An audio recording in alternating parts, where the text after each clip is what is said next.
If you think that a brand new Rolls Royce wears more than a glass of water, well, then I have some bad news for you. The thing is that most of the people would choose the car over the water, and they are all wrong. Just imagine, you had a plane crash and you are in the middle of the Amazonas.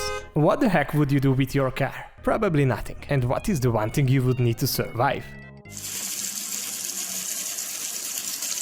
A cat? No, I mean water.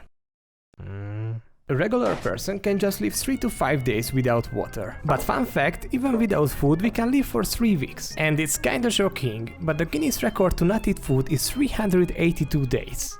And you know what? If you chose Rolls Royce over water, I bet you I can prove you that you were wrong all this time. So, what else can we do with water that we cannot do with a Rolls Royce? Let's see your daily routine. You wake up at 8, go to the kitchen and drink a glass of water. But what would you do if there were no water but a car? I guess you would probably go for a ride. But when you came back you would be still thirsty, right? So here we are, 1 to water, 0 to Rolls Royce. Now let's say you run the marathon, and the end of it, you have 2 choices and 3 seconds. Drink a glass of water or get into your Rolls Royce. I see you don't understand the rules, so let's give it another try. You even drink a glass of water, or get into your Rolls Royce and die.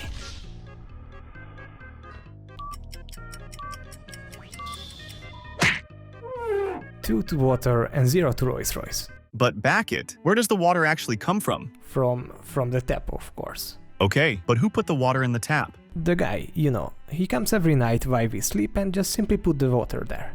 You sure? I am what? No. Hi, Dave. Hi, Randy. How it's going? What's up with the kids? Thanks, fine. Everyone is fine. But I feel like I'm getting sick of the shift. Some idiot just asked me where the tap water comes from. Seriously, how the fuck should I know? Who would even ask a question like that? I know, bro, but we have to continue. There's no way out. Yeah, anyway, I need to go back. See ya. Have a good night. Bye-bye.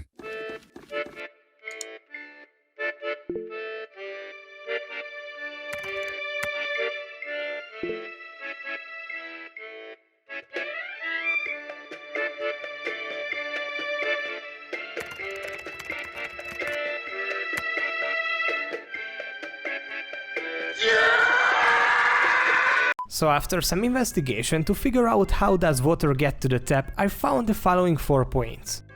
First, water source. The journey begins with the collection of water from natural sources like rivers, lakes or groundwater wells. These sources are selected based on the water quality and availability. But why don't we just drink the water directly from these sources? Are you fucking idiot? Second, water treatment. Then we need to remove the sticks and leaves because it doesn't taste well. And after this, we add chemicals to bind small particles together into larger clumps. The clumps settle at the bottom and the clear water is drawn off. But at this point, we are still far from clear water and is still deadly. So water has to pass through layers of sand, gravel and sometimes coal to remove smaller particles. Then we disinfect the water to kill those other things we don't want to drink, like bacteria, viruses and parasites. 3. Water storage. After treatment, the water is stored in large tanks to ensure a continuous supply and pressure for the distribution system. Número 4. WaDX the distribution network. This is where the water is pumped through a network of pipes which carry it to homes.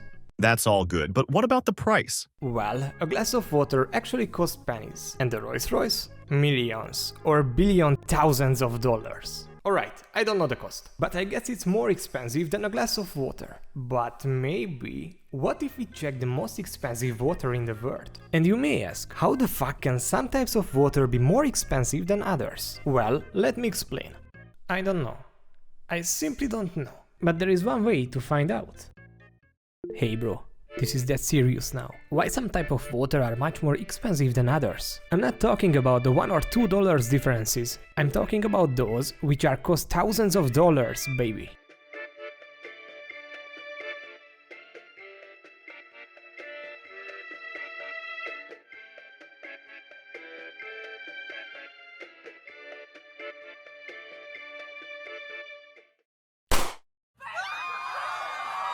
But if we are talking water in general, and not just a glass of water, then the cost is a bit different. The average cost of tap water in many countries is about $2 per 1000 liter. A new Rolls Royce typically costs around $400,000. But of course, this price may change depending on the model and customization options. So if we divide $2 by $400,000, then we see that around 200 million liters of water is equal to the price of a Rolls Royce.